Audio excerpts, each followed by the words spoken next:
So I started thinking, so one of my just absolute, like, legendary players, Columbus native Jim Marshall, passed away last night, 87 years old, proud Viking, captain, purple people eaters.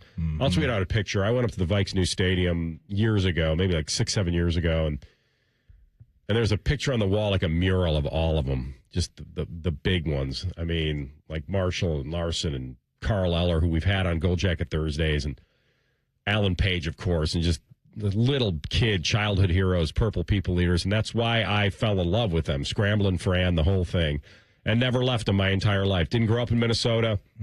It's weird. I should be a Bear fan. I'm not. Everyone loved Peyton. I told you the story. Every little kid wanted to, jump over the pile into a pile of leaves when Peyton was there. I mean, that was his signature move. But, I'd started with the Vikes and never left them. It's just the loyalty of a sports fan. Just lived and died with them my whole life. And he, passes last night. He's not in the Hall of Fame and easily should be with all his sack numbers. The problem is in the NFL, they didn't start keeping sack records till the early 80s. And he was done. He was retired in 79. And they've gone back and they've done numbers and things like that. But, I started thinking to myself, he really was the NFL's original Iron Man. And I'll get to this point, and I think you'll be able to weigh in on this. So he leaves Ohio State before his senior year, and he played for the Canadian Football League. Goes up to Saskatchewan and plays for the Rough Riders. And he gets drafted, ironically, by the Cleveland Browns. Okay. And he played one season in Cleveland. They trade him to my Vikes. First game in team history in 1961 when the Vikes were birthed. And by the time he left the NFL in 79, at the age of 42, believe it or not, and listen, this guy played the 60s and 70s. To play that long is just remarkable. And then the big stat to mention is, and I believe I have this right, it was an NFL record at the time, 282 consecutive games started. I think the most by a defensive player. Wow. And he started all 12 of his games with the Browns, and then he went and played 270 with the Vikes. So I'm adding the Browns into that number. And so it's amazing when I think about it because all he did was play hurt and play sick in a weird, wild era of football.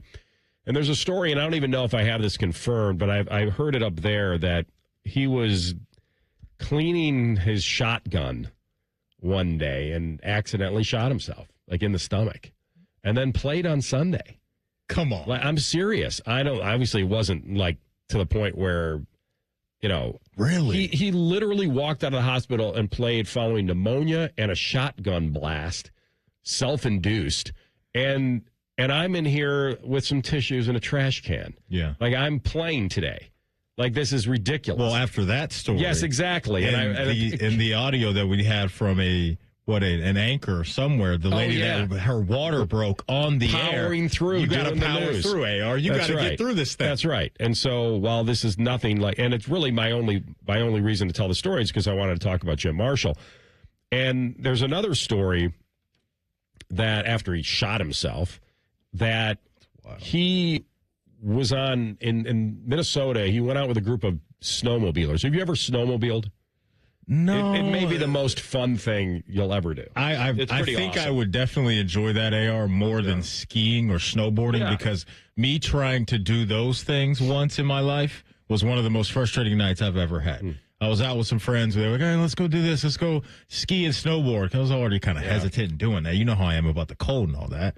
And so I get through this thing like the first couple practice rounds, and I could not stop. So I was like, I need to get off this thing before I take some people out. So I'm going to kick it inside. I'll see you guys later. The stopping is the toughest part. You can either go toe in and snowplow that stop. Couldn't figure it out. Because here's the deal. You will never have the confidence unless you skated as a kid to do a hockey stop. You just won't. And we played, my brother and I played, that was the first sport we ever played was hockey.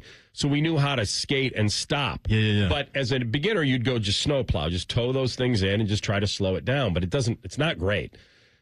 Or you just go down and try to just go down the mountain on your butt. It's an awful thing.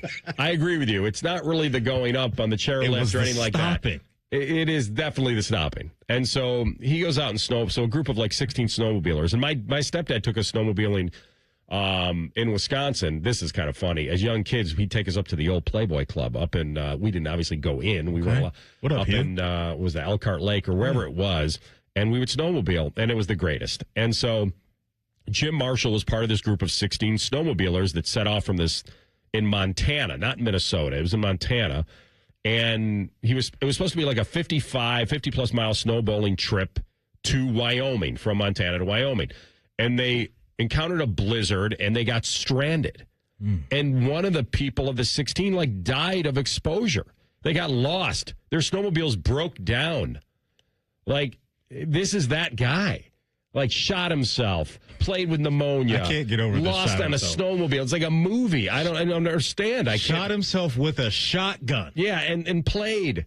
And he's the original Plexico Burress. He is the in a very sad way. That was what, nightclub handgun sweatpants? That's the other rule. Never carry a handgun in sweatpants. There's just too much room for air. Oh my! It's not a holster. It's just too loose. It's just, come on, man. I know what is that a handgun in your sweatpants? And so I just started thinking about Jim Marshall and that's good. And then being sick, and so I hope. Listen, I don't think he'll ever get in now, and even if he goes in after his death, it's what is it? But I think of him that way, and I just felt like mentioning him because he passed last night. Man,